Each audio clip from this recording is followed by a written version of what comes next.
She could hear a voice in her head, calmly, softly speaking to her. She wanted to end it all, terminate the contract, even though she knew she would be dragged to eternal court and be sentenced to eternal condemnation. But that didn't matter no more, since she couldn't peel off this flesh that irritated her so much.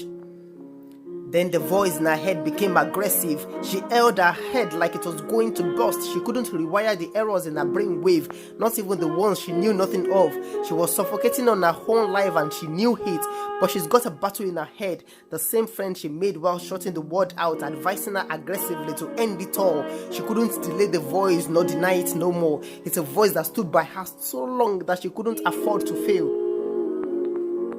Then she rushed to the kitchen, picked up a sharp knife, short and sharp like a dagger. She looked closely at it, and all she saw was a tight warning of danger. She saw hours of pains and self-pity. She saw a late reconsideration, a wailing little girl wasting on the kitchen floor, covered in her own blood. She dropped the blade in sudden realization, the blade which eventually bruised her little finger.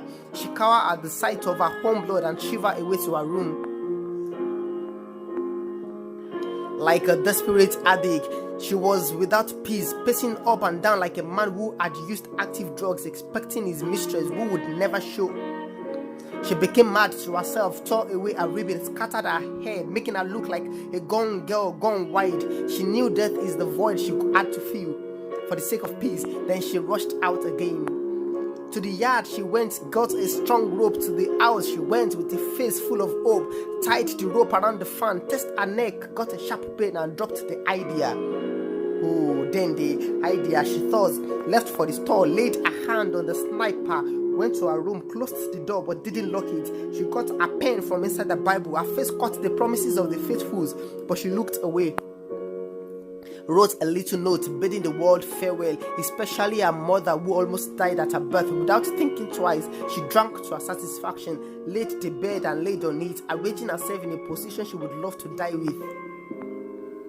Then I saw life crawling out of her, a huge presence of white and black, struggling over an unexpected newbie, tense atmosphere with lavender of death everywhere. Her body was struggling with life, her soul was contending with death.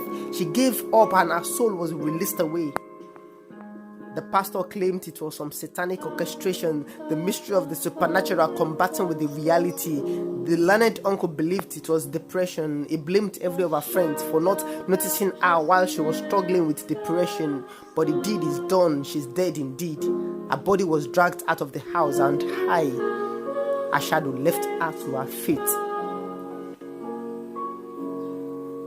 My name is Akon David Damilare. King Justice.